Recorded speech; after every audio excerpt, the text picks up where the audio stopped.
claim and BOC number? 109947. All right, and you have counsel with you today.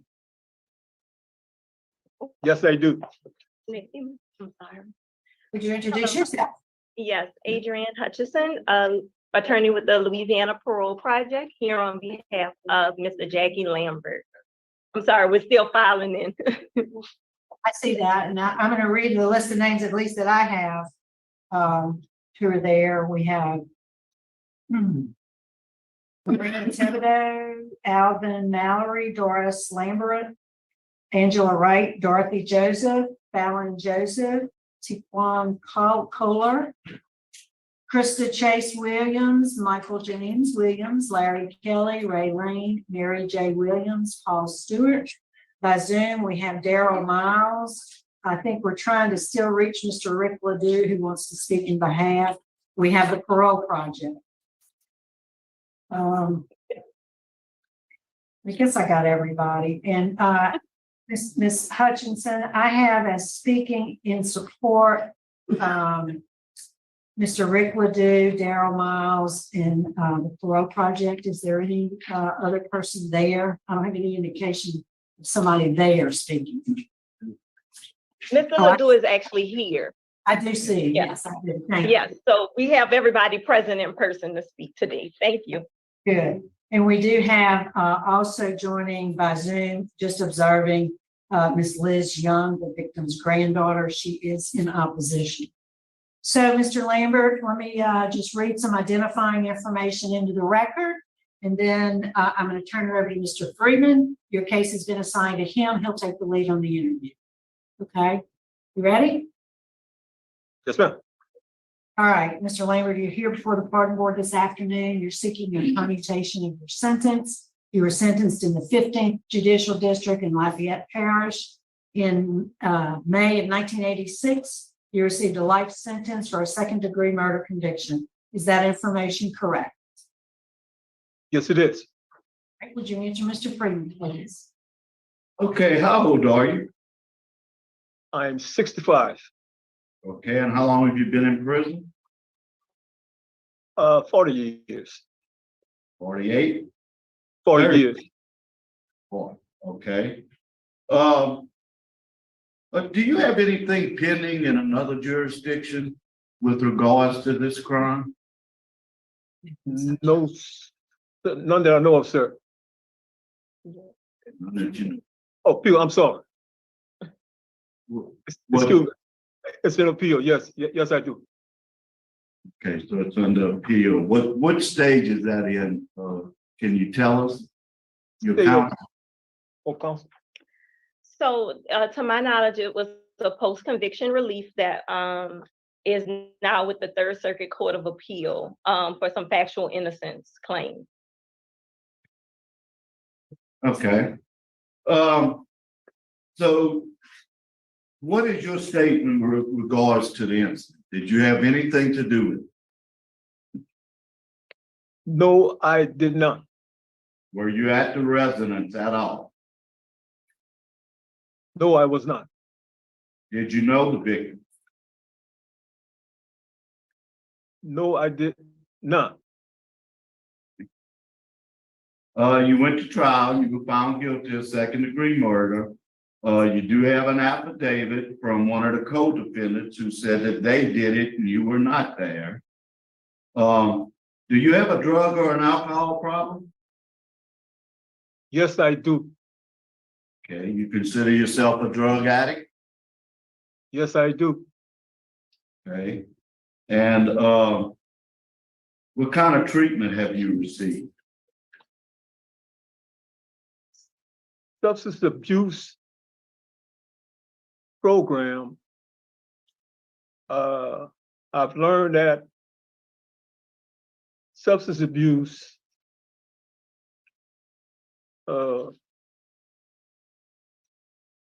triggers or changes my mind and can destroy my life.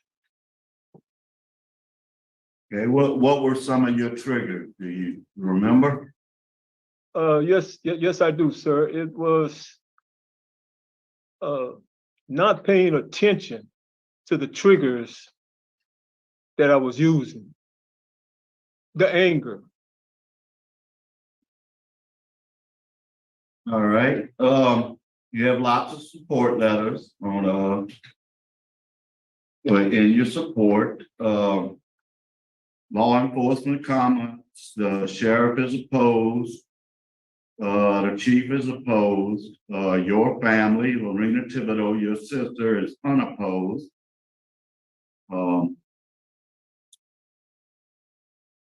The victims, Liz Young, Ralph Young, John Young, and are all opposed to you getting out. What kind of classes have you taken? Substance abuse, anger management, and 100 hours. What did you learn from anger management? I've learned that anger management has triggers. And those triggers can reduce my anger.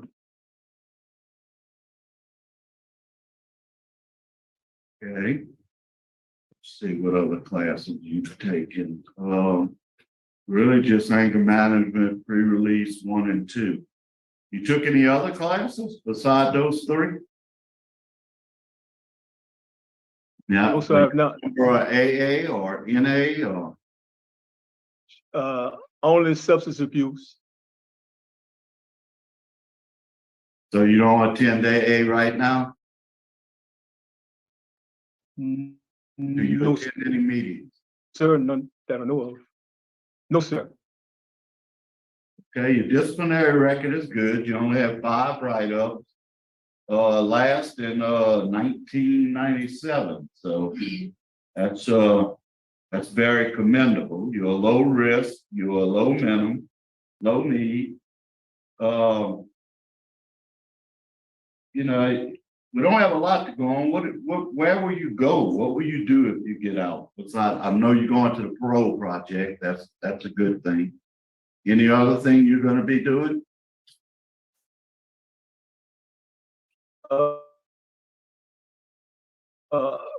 Yes, sir, I'm going to be doing the field of plumbing. All right. Do you have any medical problem? Yes, I do. I was gas poisoned. And through the gas poison, I was affected through speech impediment, loss of memory, and nervousness. Okay, when did you get this poisoning from the gas? I assume somewhere in the early or mid-20s, if I'm not mistaken. Okay. Do you belong to any clubs in the prison? Do any community service? No, I do not. Warden, what can you tell me about Mr. Lambert? Well, the first thing, Mr. Freeman, is he has taken a chemical dependency treatment program here. I'm looking at the certificate. It is not what we would call substance abuse at this time, but it was taken back in July of 2001, and he does have a certificate of completion on that. As far as his time here at Angola, he's been in the plumbing shop since '92. Been a Class A trustee since '98. Worked in the plumbing shop up until 2008. Did pest control for us. His write-ups have been, as you said, he's only got 5, and the last one was a couple of decades ago. We've not had any issues. All right. I have no further questions. Okay, thank you. Could we hear from Mr. Rick Ledoux, please? Yes, ma'am. No. We can hear you right there. Yeah, we can Hear me see clear? it. Okay. Yes, ma'am. Yes, Go ma'am. ahead. I've been a chaplain here, volunteer chaplain program here with Cowboys for Christ. Actually 29 years in September will be our first service we did. Jackie was in our first service we did back at Camp F. I've known him ever since my first service here, 29 years. He stayed in church with us for many years back at Camp F, doing the services back there.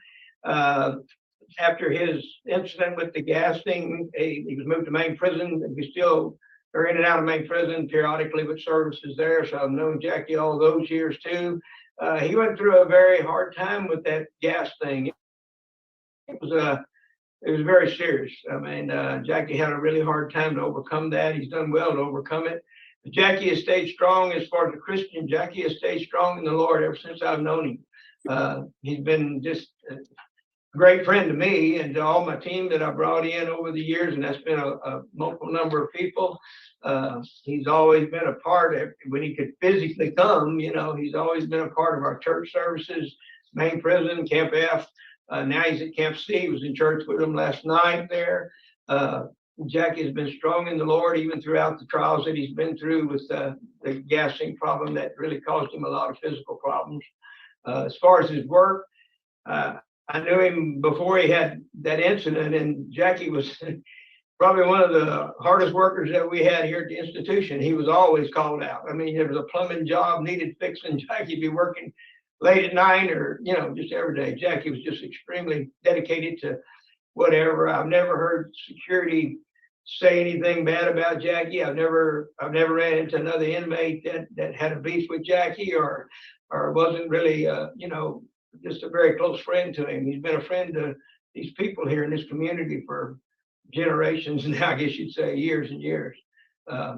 We certainly would try to help support Jackie any way we could. If he gets out, wherever he goes, whatever he does, we'll be there certainly spiritually and prayerfully for him. But if we can do any physical thing to assist him in making the transition, you know, from the prison life here back in society, me and my team are more, which is about a dozen people. We're more than willing to just do everything we can to help support Jackie if he gets out. All right, thank you very much. Mr. Darrell Miles? He's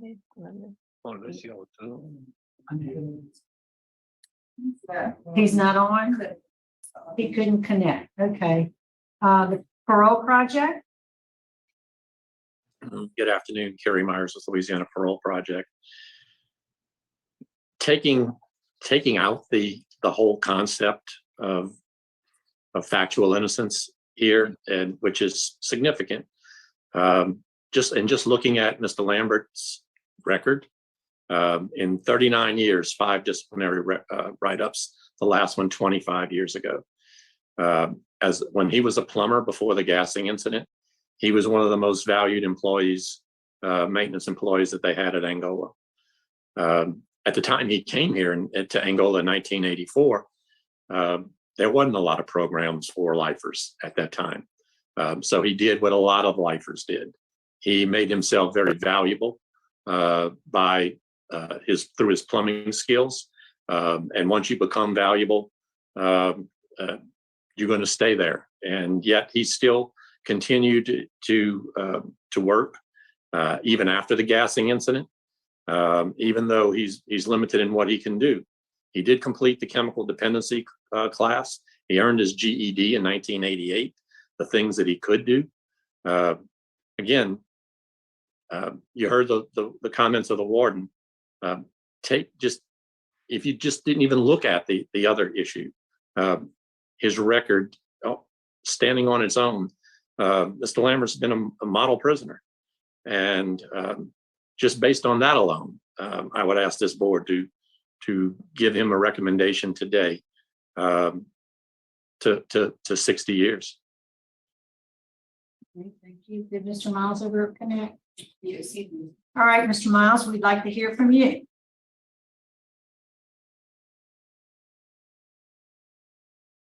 Oh. You're on mute, Mr. Miles.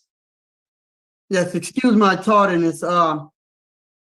Yes, we're here to support Mr. Lambert in his efforts. I've been knowing him for quite some time now, and our program is geared toward assisting him in his reentry plan. We have a plan that is capable of servicing Mr. Lambert and seeing to it that all the issues that Mr. Lambert may have in his life, we can service him and help him get to the next level of his life. So with a favorable recommendation from this board, we will ensure you that our long-term reentry plan that we have set in place will assist Mr. Landry in his successful transition back to society. Right. Thank Good, thank you. So before we turn it over to Ms. Hutchinson, Mr. Lambert, is there something you'd like to say to the board? Excuse me, Ms. Renata, I hate to interrupt. His sister was actually his third speaker, Ms. Thibodeau. Okay. Oh, I I'm did. Yes. I apologize. I missed her. Ms. Lorraine. Good afternoon. My name is Lorena Thibodeau, and I am Jackie's living older sister. Jackie and I have been through this for the last 39 years, and I'm a great supporter of Jackie. And I represent myself, my family, my children, that believes that I can be his best representation at this time. If Jackie were to release, I mean, Jackie is a fine young man. He's a fine older man now, almost 5 years younger than me. But I mean, Jackie has always been a good asset to me, my family, my children. I mean, my son and I were just talking about it just the other day, how he taught them how to work. But also, if Jackie were free or was given this transition into the free world, I would support Jackie. My family would support him. We would provide a place for him to live with me, and throughout the rest of his life. We'll support him financially until he can find employment on his own. And I have a whole host of brothers, sisters, nieces, and nephews that is great supporters of Jackie. You know, we want to give our deepest condolences to Mrs. Young's family, who have always been a part of our life throughout this whole thing that we've gone through. So our deepest condolences to them as well. But again, I just want to say thank you to the board for allowing me the opportunity to speak on Jackie's behalf. And I hope and pray that we could be reunited again as a family, because we've always been that type of family. I'm sure you've read the letter that I presented to the board, with us being 19 children. My dad died when I was 17, and I helped raise Jackie. I was 10, he was 5. So of course, by the time I was 15, he was only 10. So helping raise my brothers and sisters was a part of my responsibility as well as my older sibling. And Jackie has not been anything but the best brother to all of us. And even when I'm down, I send him an email and Jackie is right there to answer me. You know, so going through this, I would be supporting him throughout all of it. And that's a guarantee from me. And that's how much I believe in him. And I just hope that everybody could feel what I feel. And I just want to say to the panel, thank you so much. Yes, ma'am. Thank you. All right, Mr. Lambert, anything you want to say before we turn it over to Ms. Hutchinson? Yes, ma'am. I'd like to thank the board. I would like to express my deepest sympathy for Mr. Jordan and Mr. Young's family. relatives, friends, loved ones. I'd like to thank my family and supporters for being here today. Thank y'all. All right, Ms. Hutchinson. Thank you, board. Mr. Lambert has spent 39 years in prison today for a crime that he and both his co-defendant have said he was not a part of. There was no physical evidence, and the statement of Mr. Linden has been recanted some 4 or 5 times. If the board sees the most recent declaration by Mr. Linden, he also goes through why he waited so long to implicate the family members that were a part of the crime, and that he waited until they passed away. Mr. Linden also asked for forgiveness from Ms. Young's family and Mr. Lambert's family for the wrong he's done regarding this crime, something that wasn't in any of the previous affidavits he sent. Mr. Lambert and his family have extended their deepest empathy to the Young family. Mr. Lambert truly regrets even being affiliated with people who could commit a crime like that. But if I can switch gears for talk about his rehabilitation. Mr. Lambert admits that he wasn't a saint at the time. His record shows he had been involved in car burglaries. So when he entered prison, he used his time wisely and became a better man. He reconnected with God. And as Mr. Ledoux stated, he was one of the first people to join Cowboys for Christ when it came to Angola and helped build the chapels. He furthered his education. He got his GED and he took courses with the Baptist Theological Seminary. And he picked up a passion and a trade in plumbing. And so please don't fault Mr. Lambert for not having as many certificates as some other people. His volunteer work in plumbing and pesticide on the grounds kind of kept him from it. But if we can talk about how trusted he was with that status, Mr. Lambert has done plumbing all the way down to the B line in staff homes. He volunteered whenever he was needed. He poses no threat to society. In 39 years, he's only had 5 disciplinary infractions, the last one being 24 years ago. In his medical record after the gas poisoning, he was described as a model inmate. When he became sick and required to spend more time inside in the dorm as an orderly, he spends his time speaking to younger men about staying out of trouble in prison. Mr. Lambert comes before you with a solid reentry plan and all the support and services of the Louisiana Parole Project, and the support of an enormous family, because this is not half of them. So today we respectfully ask the board to consider Mr. Lambert's statements in sympathy to the family, the concerns that he had towards his convictions that were outlined in the brief, his disciplinary record, his age and his low Tiger score, his health, his reentry plan, and his family support. And so I have to ask the board, please, if you could grant a favorable recommendation for his clemency. Thank you. All right, thank you. I believe we're prepared, Mr. Freeman. Yes, Mr. Lambert, I have to say, I agree with Mr. Meyer, regardless of the extenuating circumstances. I think you have done the time to earn your release. I think you've been a model prisoner. The warden also has made some good statements about you. So my vote is to grant and commute your sentence to 45 years. And that's how I vote. Good luck to you. Mrs. Jackson. All right, my vote is the same. Mr. Lambert, you have served your time well. You've been a model inmate, no disciplinary issues, and great service to the institution. So my vote is the same. Thanks, Mr. O'Shea. Thank you, Madam Chairman. Mr. Lambert, job well done. My vote is the same reason. Good luck. And I concur with my colleagues, Mr. Lambert. My vote also is to make the recommendation, commute your sentence to 45 years. So we'll leave that recommendation behind. Good luck to you.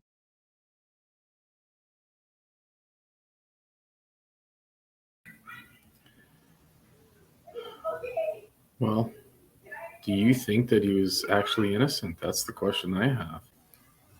We have seen, I think, just one other hearing where someone showed up to their hearing in this situation where they spent this much time in prison, 39 years, where they're facing a life sentence where they know that they need to say, I'm guilty. They know that the last thing that they can do to help themselves would be to deny it. And we've only seen one other case like that I can recall. And I'll maybe have it pop up here. I personally believe that man who said he was innocent also was innocent. But in this case, I also think he's innocent. I mean, why would you, just to deny it for all these years? And then you look through the details of the record, and I mean, you hear that his co-defendants wrote affidavits. And that's kind of what, and thank you, Richard, for sharing this. It's kind of what, here's a whole article, Beyond a Reasonable Doubt. It was written on in 2012. They've been fighting for trying to prove his innocence. And, the way that it works, in 1986, there was a 54-year-old, he was 50, sorry. That was, so basically what happened is that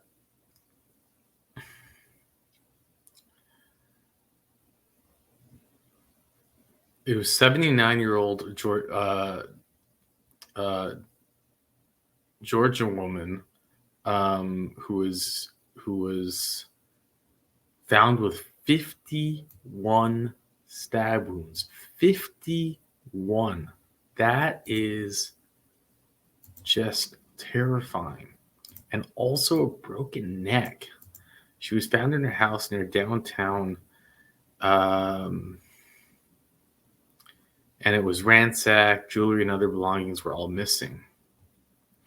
Now, a few weeks later, he and his co-defendants were arrested, and he was found with possessions of some of her stuff.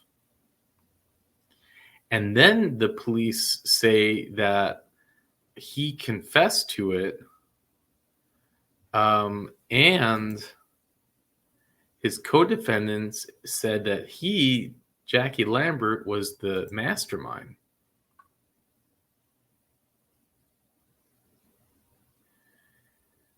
And what's one thing that's interesting to me about this case, and they bring it up in this article, is that the Innocence Project did not take it up. And that's just strange. And it did bring a lot of questions about this case. Why wouldn't the Innocence Project back this man?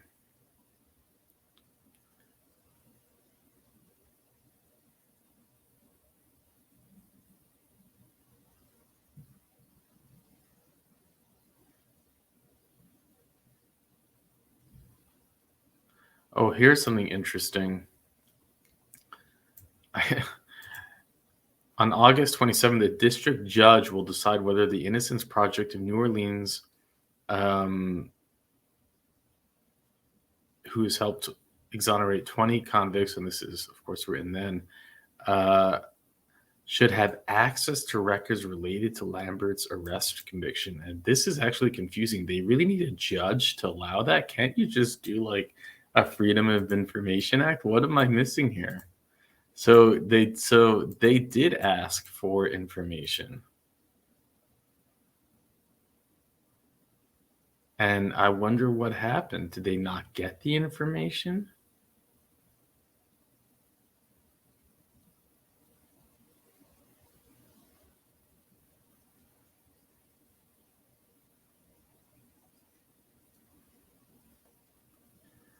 Yeah, I'm just confused.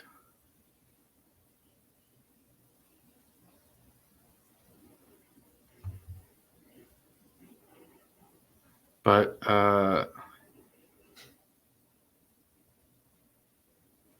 two reasons they don't want to release it. One was the exemption for confidential informants. The other was an exemption for investigative techniques, both of which explain to me by the police department of being directly applicable to the redactions. They have redactions for those really techniques by police. Ooh.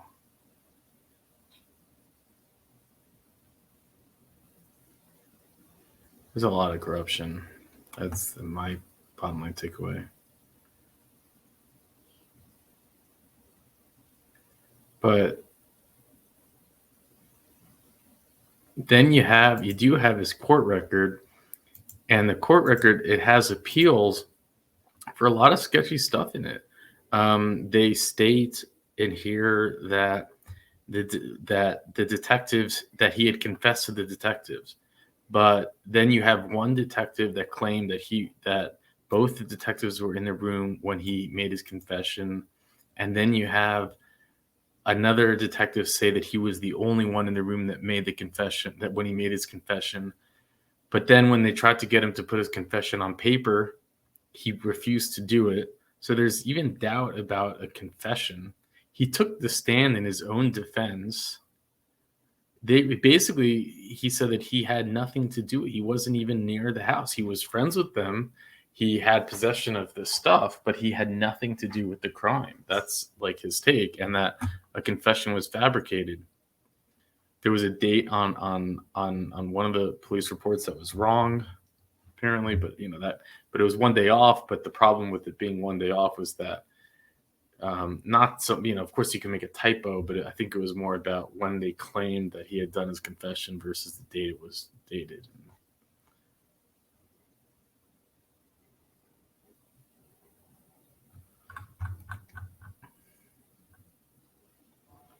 I'm sorry I'm not going into it maybe more as thorough as I would like to. I have the plumber here, and it's a later time of the day, and my phone is ringing off the hook, and it's just I think after just doing so many hours of these hearings, I begin to lose focus.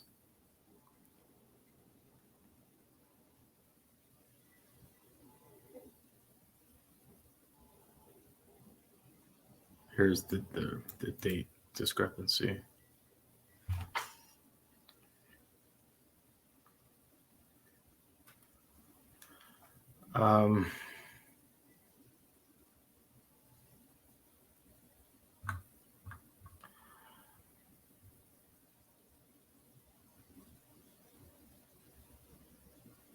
Defendant Lambert denies having anything to do with the burglary or the red room. He has attempted to show Linden committed the red room alone. Some of the investigating officers testified the defendant made a statement during the course of the interrogation indicating that he was present at the rear of the house during the commission of the crimes. However, the defendant took a stand at trial and testified on his own behalf, denying the alleged statements any involvement whatsoever in the crime. The record contains inconsistent evidence regarding the time alleged statement was made. Some of the officers stated that the statement was made after the defendant was taken to the victim's home, and others stated it occurred prior to the visit of the victim's home because they took him to the victim's home, and I guess that would have given him some information about the crime. After unanimous jury verdict finding the defendant guilty, this appeal ensued. And the person who insisted that he was there recanted.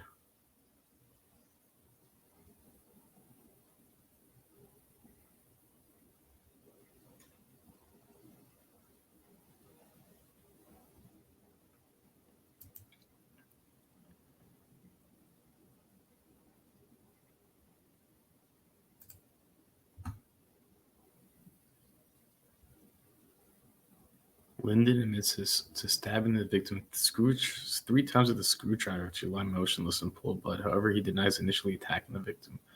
Co-defendant Linden was convicted of 2 counts of burglary in first degree.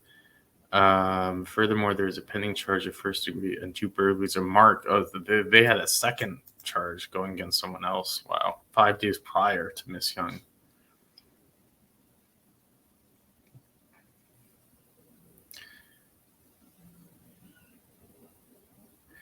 It's I believe him. I don't know why who knows why the Innocence Project didn't take this up, but For someone to maintain their innocence for this long and to have his co-defendants, sign affidavits to say that he didn't have anything to do with it.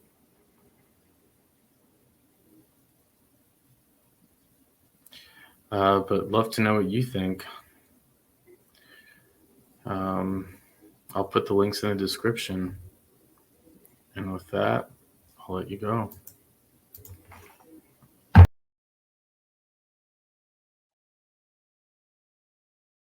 Yes, ready.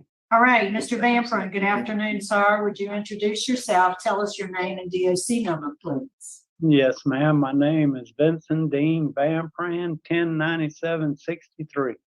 All right, and you have counsel with you this afternoon. Would you introduce yourself? Yes, good afternoon. My name is Julie Mudd. I'm appearing pro hoc vice on behalf of Mr. Vampran. Okay. And let me acknowledge that are there with you. Well, we have the Parole Project by Zoom that's joining us. We have Vampran, Richard Neer, Yes. Carly Neer, Larry Kelly, Samuel Lane, and Rick Ledoux, 3 chaplains. Now, Ms. Mudd, I've got everybody indicating they want to speak on behalf of Mr. Vampran. We can allow 3 speakers. So when it's time for that, will you indicate who they will be? Yes, it will be. I can go ahead and tell you now. It will be Richard Neer, and it will be Rick Ledoux. Rick Ledoux. The Parole Project. Okay. We also have a representative from the DA's office, Mr. Brian Clark, who will be speaking in opposition at the appropriate time. And Ms. Mudd, you will close it out for us at the end? Yes, thank you. Okay. So Mr. Vampran, let me just enter some information into the record, then I'm going to turn it over to Mr. Freeman. Your case has been assigned to him. He'll take the lead on the interview. And then we'll hear from everybody who we just said will speak. And at the end, before we turn it over to Ms. Mudd, you'll be allowed to make a statement if you'd like to do so before we vote. So, sir, you are here this afternoon seeking a commutation of your sentence. You were sentenced in the 22nd Judicial District, St. Tammany Parish, in April 1985 to a life sentence for a 2nd-degree murder conviction. Is that correct? Yes, ma'am. Would you answer Mr. Freeman, please? Okay, Mr. Vampran. How old are you, sir? 63. 64, I'm sorry. Yeah. I had down. Happy birthday. Okay. Did you have any other charges besides this on your rap sheet? No, sir. Okay, and how long have you been in Angola? 39 years, sir. Over 39. All right. I'm gonna ask you right off the bat. Now, I've read this over and over, and it's the most confusing case I ever read. It's a he said, she said, but I want to know what happened and tell me the truth. Yes, sir. The night this took place, my first wife left me. Mhm. I went out looking for her. I went to Waveland, Mississippi to her aunt's house. They wasn't there. On the way back, I stopped and picked up a hitchhiker, Susan Bass. She asked me to bring her to the bus station in Covington. And then she changed it and asked me to bring her to her house to pick up some stuff that she was leaving her husband. Well, she guided me down a dead end road that I didn't know was a dead end road until I got down there. Her husband was there. We had a confrontation because I was with her, and we got into a scuffle, and I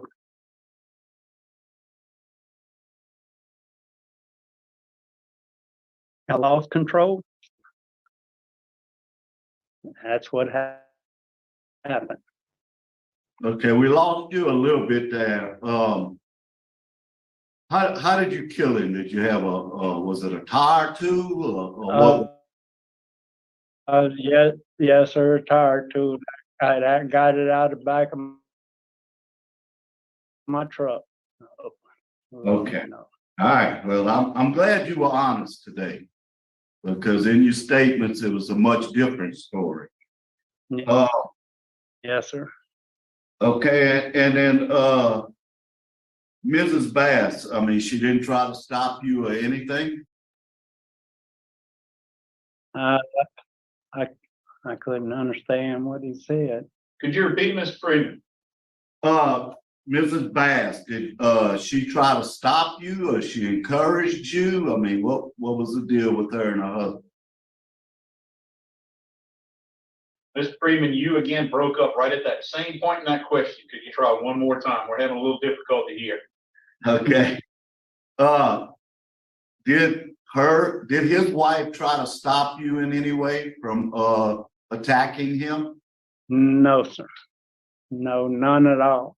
Did you have her tied up or have her stripped down naked for you? No, sir. I actually did that. I tied him up. Okay, but was it with her clothes or you had something else to tie him up? With her clothes that she had in a suit bag. Okay, so it wasn't the clothes that was on her body. No. Okay, what happened between you and Mrs. Bass after the killing of her husband? She was going along with it. Really, that's the best I could explain it. She was also convicted, correct?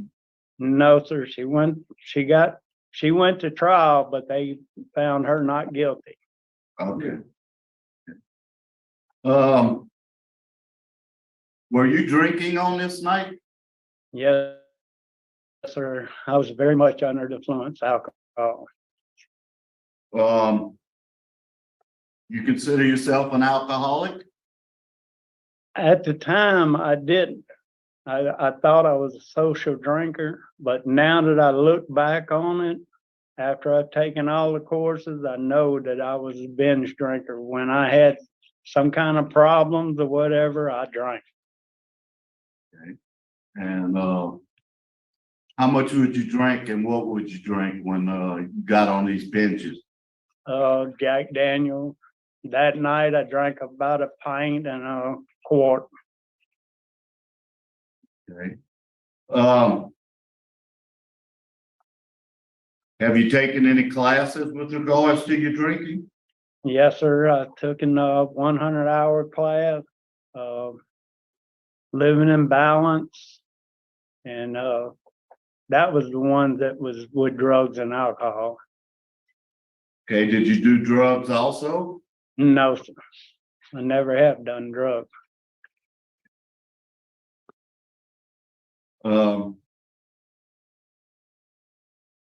It says that you were in the National Guard, is that correct? Yes, sir, I was. How long did you serve in the National Guard? I didn't quite finish my listing it out because I fell on this charge. Okay, so you were in the National Guard at the time of this charge? Yes, sir. Okay.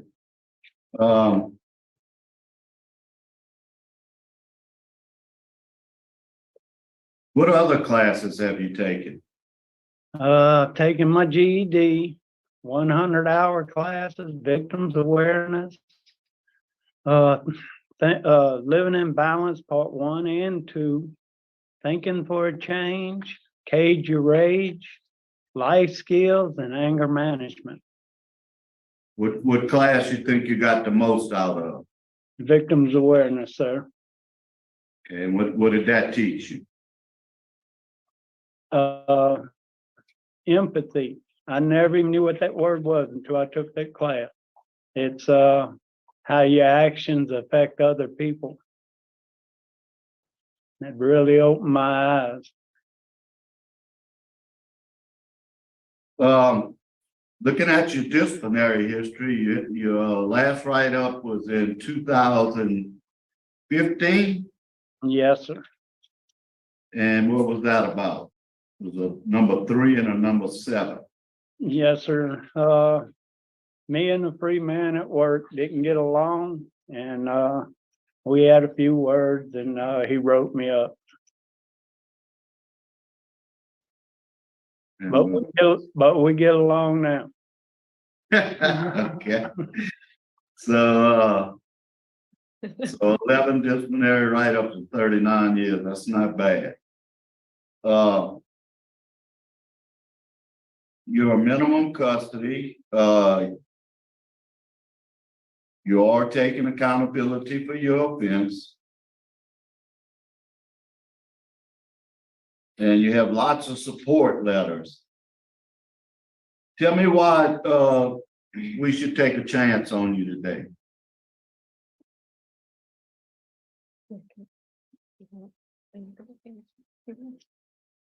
Could I give you my final board statement on that?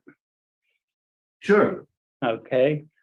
When I walked through the gates 39 years ago, I thought my life was over. Today, I feel I've been blessed to have the opportunity to appear before you to be considered for clemency. If it was possible for me to bring back Mark Bass, I would not hesitate to do so. I realize that his death not only affected him, me, and countless other people I don't even know. To the families I've hurt, let me say that I am terribly sorry for my actions. His murder is a burden I'm forced to live with for the rest of my life. Since coming to prison, I have been given an opportunity to be a heavy equipment for in the Army. I worked on construction projects all over the state of Louisiana as a trustee for over 19 years. I've helped build churches, roads, paving work, rebuilding state facilities. I did most of the excavation and dirt work for Rodeo Arena and the foundation work for all the churches here at Angola and other facilities. Wade, Fort Wade, police barracks, Cottonport.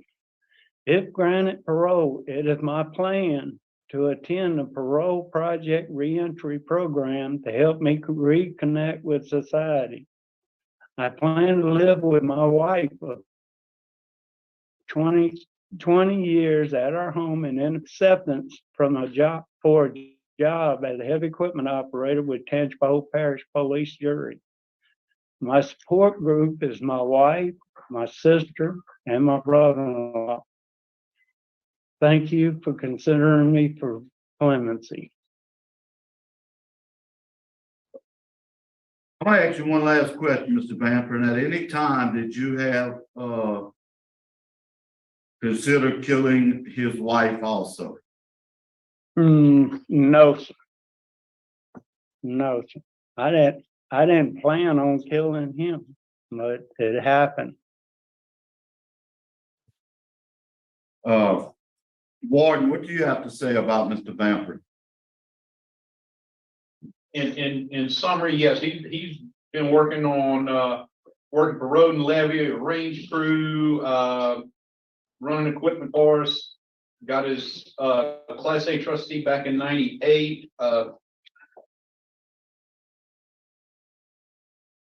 Looking over his record, he's done everything that we've asked. He's been all over the state, like he said. He's done a lot of good work for the department in his time here. I must mention there's strong law enforcement opposition to your release, which is something that's not uncommon. I have no further questions, Ms. Renata. Okay, thank you. We'll hear from the folks who want to speak in support. So we have Mr. Richard Neer.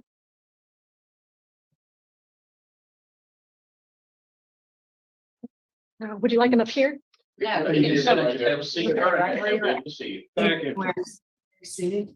Yeah. Okay, my name is Richard Roy Neer, and I'm 75 years old, and I've been a retired for the last 10 years. During my professional career, I was the National Program Manager at GS-14 for the Federal Aviation Administration. I'm also a retired United States Army Chief Warrant Officer, combat veteran with over 20 years of service as an air traffic operations officer.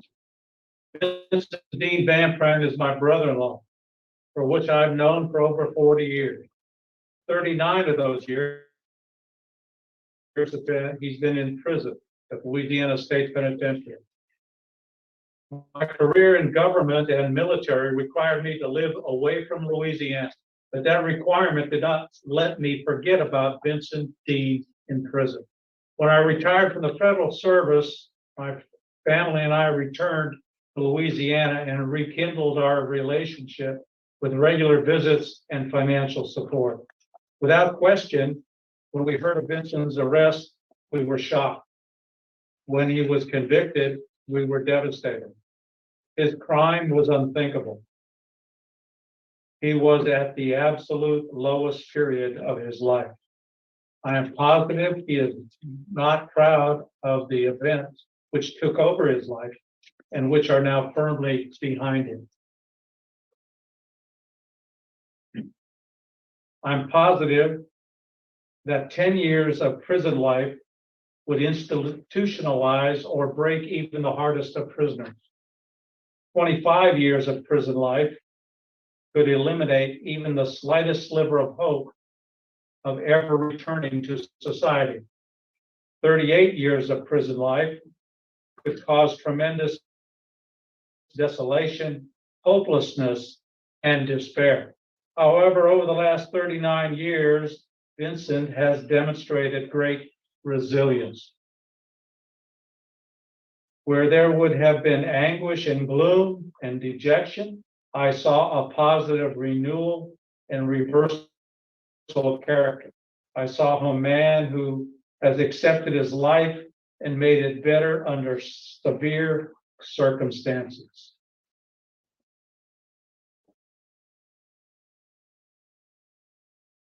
By the most exacting prison standards, he has maintained his trustee status for over 30 years.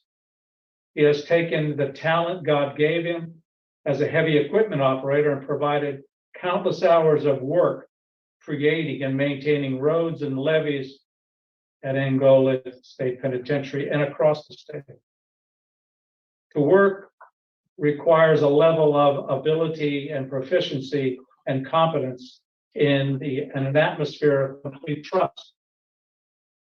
It is my belief that Vincent has grown over the years into a responsible person.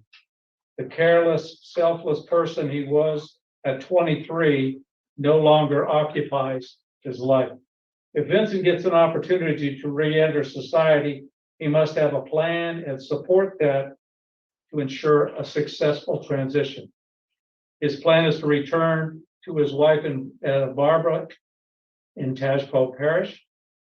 He has a letter of acceptance to work as a heavy equipment operator in Tashpo Parish. His plan is realistic and his support system is in place. I will support Vincent in his transition with clothing, education, if needed, and limited financial assistance. Thank you for your consideration. Yes, sir. Thank you for your remarks. Mr. Ledoux. Yes, ma'am. Go ahead, sir. I've known Dean a lot of the years that I've been here. I couldn't tell you the exact number. I did Dean and Barbara's wedding 20 years ago.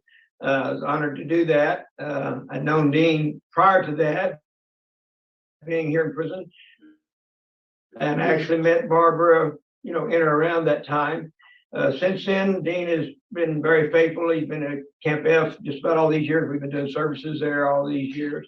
Dean rarely ever misses church service. Excuse me. If he does, it's usually because he's still out working. Other than that, Dean's just about always been there. And Barbara and Dean have been in functions that we've done together. We've done banquets for years back at Camp F, trustee banquets that Warden Kane started allowing us to do, and we've still been able to do them until the virus hit. We've been able to do those yearly banquets. We call them a holiday banquet between Thanksgiving and Christmas. They've always been in attendance there. Barbara has worked for my family, my in-laws. My father-in-law had a business in Ponchatoula. She was employed there for a number of years. My father-in-law passed away. My wife inherited that company.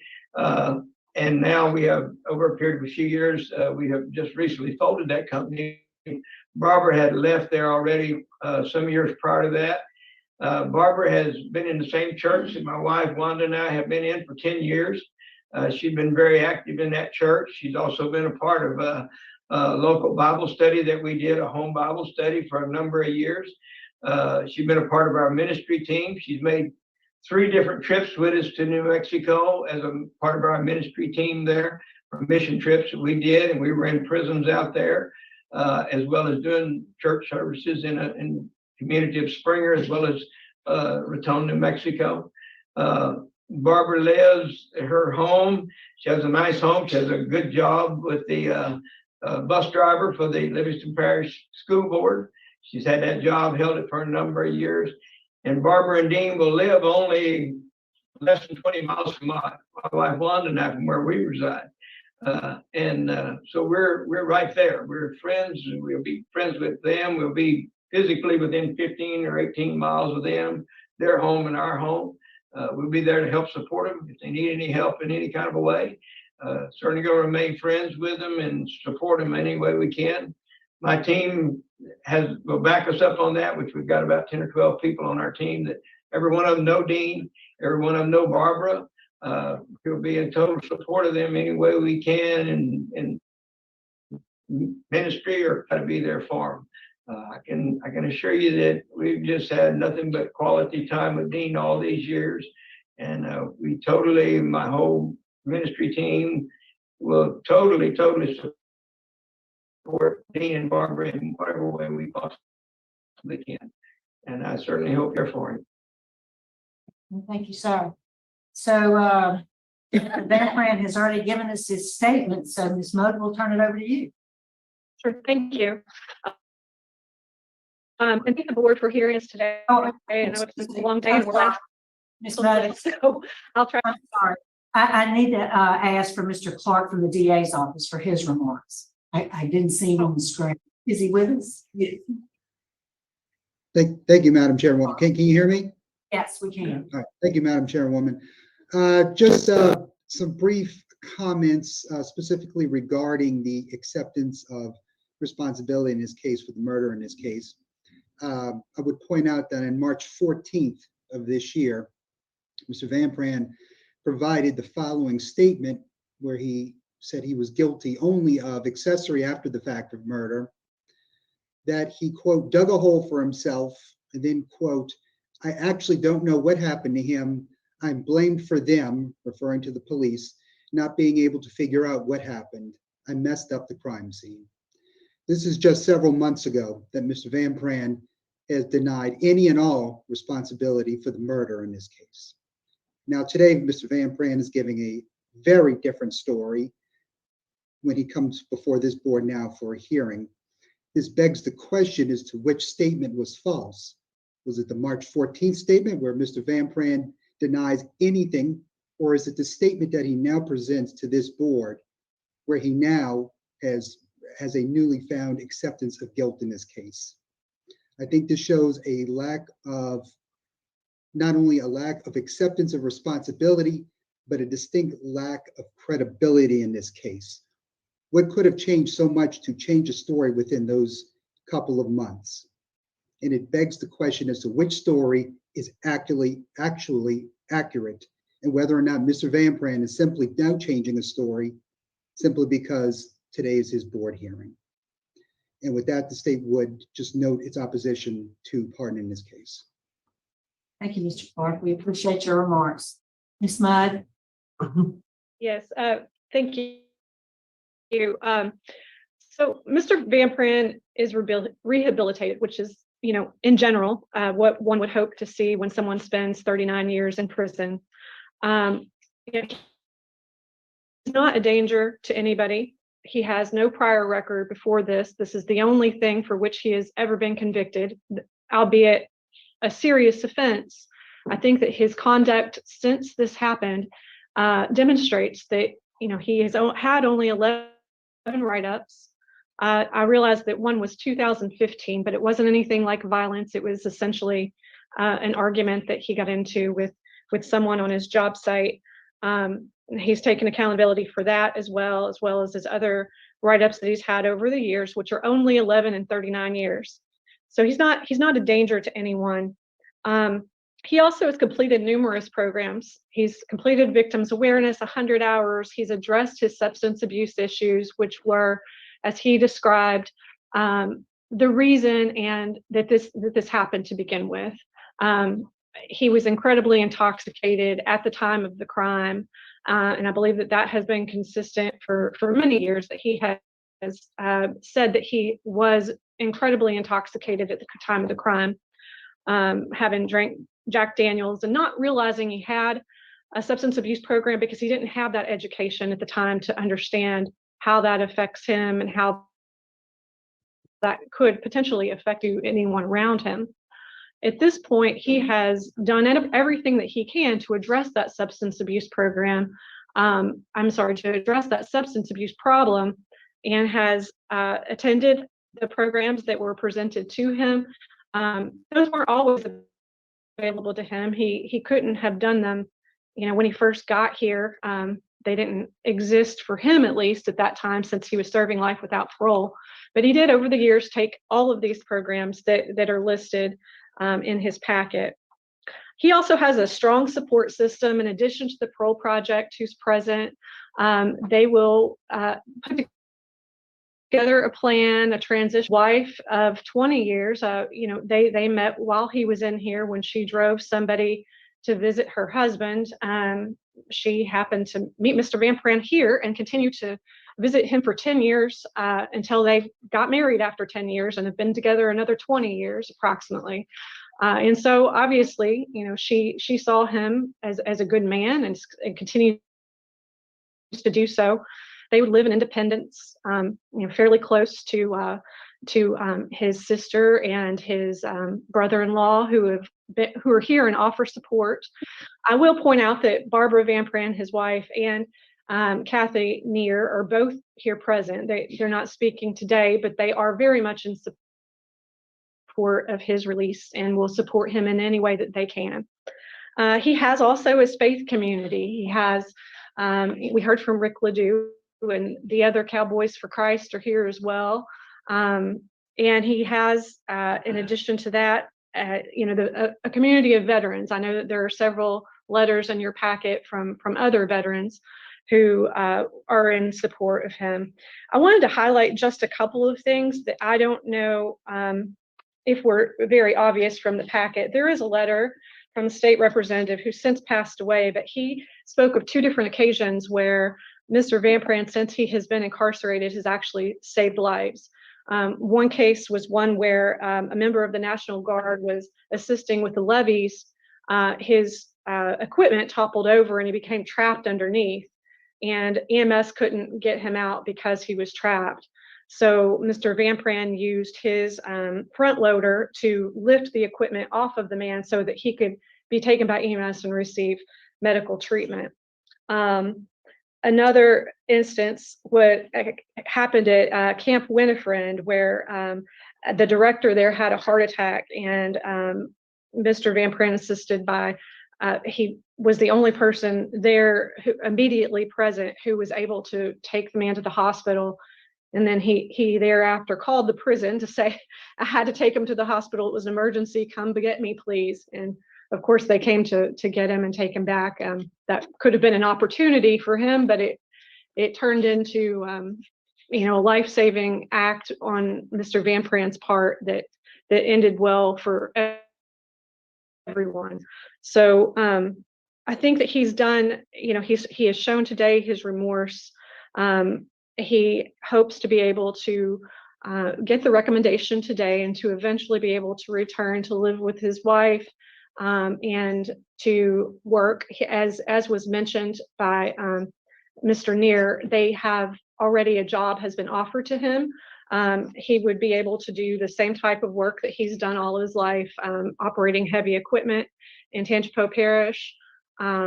And so that would be ready for him, as well as the parole project would help with transition before he goes on to stay and live with his wife. So he has plenty of support. I think he's set up for success. And we would ask that the board please recommend a commutation for Mr. Vampran. Right, thank you. Panel prepared to vote? Mr. Freeman? Mr. Vampran, you've taken numerous classes and they seem to have sunk in. Your service to the institutions, the warden's comments, and the strong family support, as well as the parole project. My vote today is to grant and commute your sentence to 60 years. Mrs. Jackson?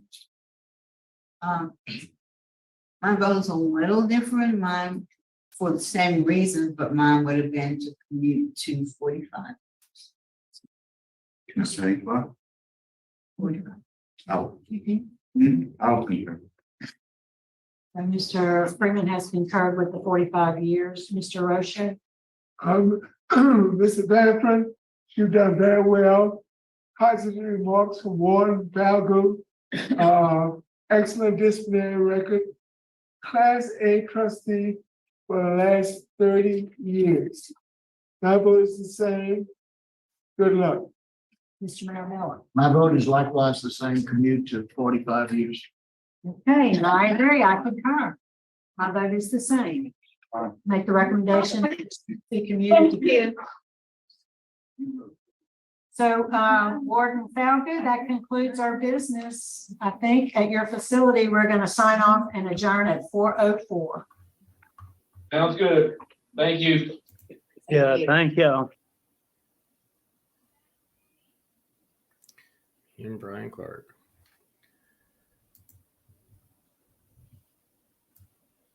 Provided count. We'll unpack this. But I am surprised. Why I'm surprised is, I don't know if you guys remember Assistant DA Brian Clark, but he's had a couple of, well, he had one get in with where he really got into it with Miss Jackson and Miss Renatza. And it seems that every time he's up, I know it's not, but at least multiple times they forget to ask him to make a statement. And I don't know if it's a coincidence but he had a really good point. And, which case is true? Frankly, it's like, it was just March. Today it's August. It was just a few months ago that he stated that he didn't do it. And I don't know how he can make that statement, come up to the board, and then make a different statement. Now, to Assistant DA Brian Clark's point, he just said, we don't know which one's true. And one might argue that he actually is innocent, but was advised not to go in front of the board and make a statement that he's innocent because they don't want to hear it. Except, and maybe he didn't know this, but the hearing before this one, a man came out and did just that. He said that he did not do it. And I'm blown away because it just doesn't make sense to me that they would, you have to admit your crime. Now, we do have the court transcripts, and you got to say this case is pretty sketchy.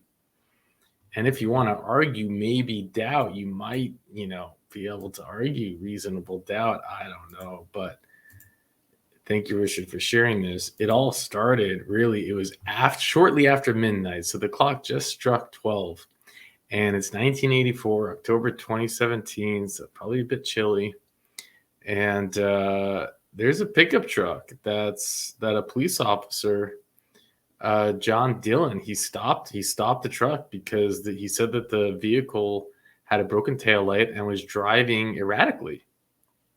So he approaches the truck and he asks the defendant to retrieve his driver's license. And at the same time, Susan Bass, in the passenger seat, who you heard that was also tried but found not guilty, she exits the truck.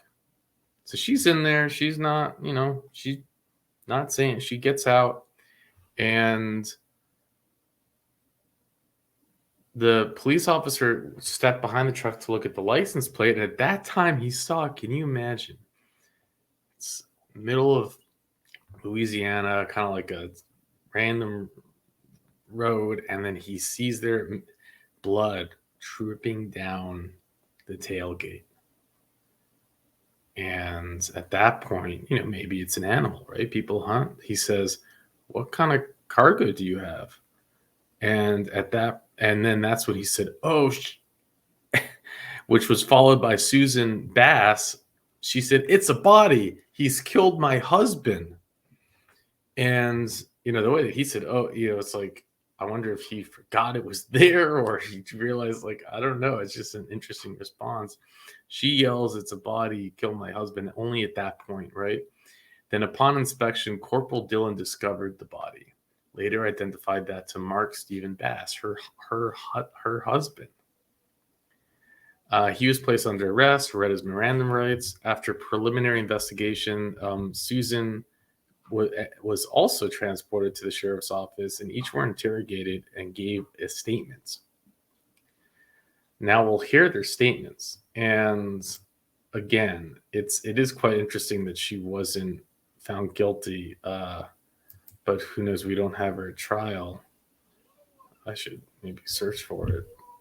But he said that he returned from work. It was in the afternoon, and his day went sideways real quick. And he found that his wife and children had moved from their home. So he comes home from work to an empty house. Wife, children, gone. They went to Mississippi. So he drove to Mississippi hoping that he could find his wife, who had relatives in that city. And he went and did what any man would do, right? He bought a pint of Jack Daniel's whiskey, which he was drinking while driving to Mississippi. Man, that is just sounds like you're on track to a really uneventful night. But that wasn't enough for him. He stopped and bought another bottle of Jack Daniel's whiskey later that evening. So he's on his second bottle of Jack Daniel's after just finding out that his wife and children left him. And apparently it didn't work out well for him there. So he decided to come back home from Mississippi. And that's when he saw a hitchhiker. A female hitchhiker standing near St. Tammany Parish and Interstate exit. And that hitchhiker later identified as Susan Bass. Now,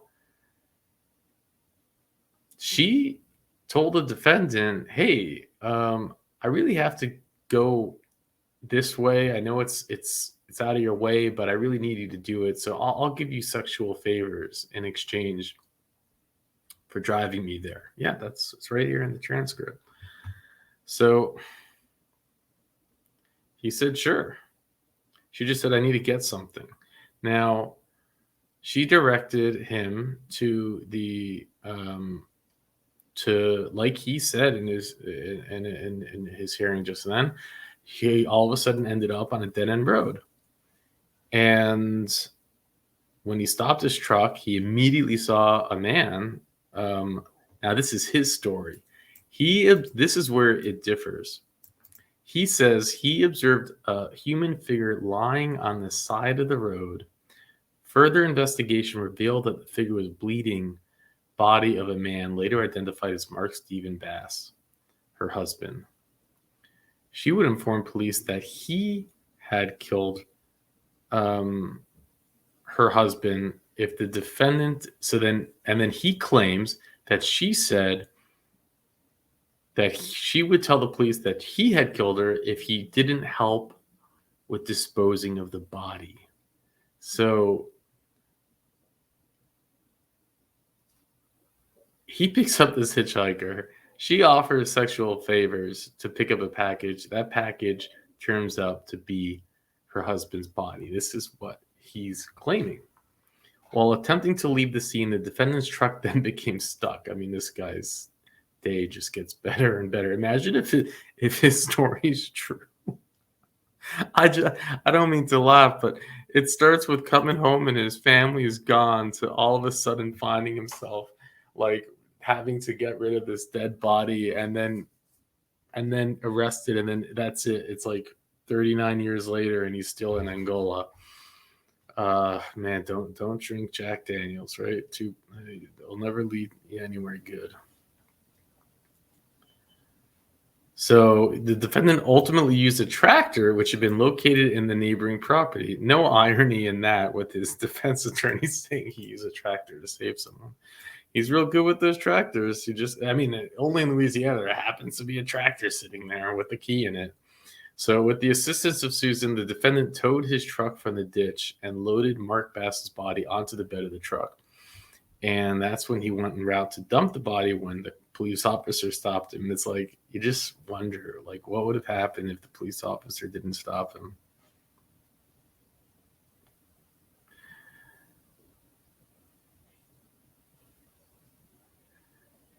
And when the Lieutenant David testified, the defendant was able to direct him to detective.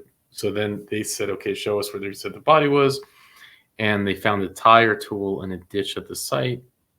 About 40 feet from the tire tool, we found scattered coins and a brown wallet which contained items belonging to Mark Bass. An autopsy conducted by Charles Crumpler, he said that he was hit between the certain times. All the wound has been caused by one instrument.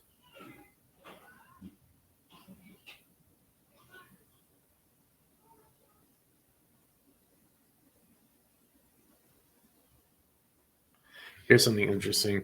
The defendant, employee at the liquor store in Mississippi testified that Susan and Mark arrived together to get that bottle of Jack Daniels.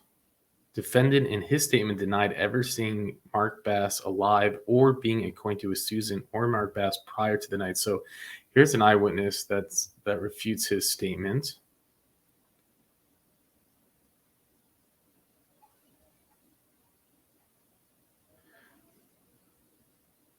So this is his story in his trial. And I got to tell you, it's so far-fetched. It's so far-fetched to me. Just imagine if it was somehow true. He claims he's driving to Mississippi, gets 2 bottles. We don't know what happens. Does he find his wife? Does she just yell at him? He leaves. We don't know. Then there's just a hitchhiker, which he picks up. And she says, I need to get a package. I'll do stuff for you if you drive me. He does it. And then there's a body on the floor. Oh my gosh, there's a body. And then she threatens him.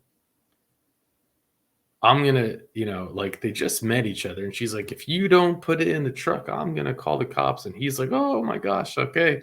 Puts it in the truck. A cop comes and that's it. 39 years later, Angola. And that's his story. Now, what he said this time was that he had, according to his story today, it was he had gotten out of the truck. Her husband was there. He was, of course, upset. And he used the tire iron.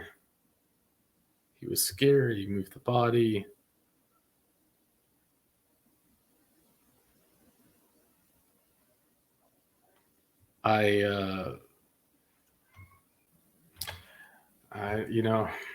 the idea that he claims that he was innocent, and maybe the most unluckiest guy in the world, just a few months ago, and then I agree with I'm just one of those people that believes that you got to own it, and he's lying right before his commutation hearing. Either do the crazy thing and insist that you're innocent, but don't do it right before don't state you're innocent. It just doesn't make sense. Doesn't make any sense. But the board didn't seem to think. They said, you know what, he served enough time. He's never had a record until then.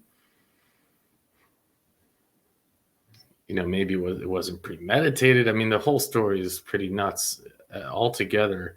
And Mr. Pete Freeman asked him, did you intend to kill her? And it's like, I couldn't find any reason why maybe that was brought up in her trial. I couldn't find, I don't know. But what do you think? You tell me. You tell me. But with that, I'll let you go.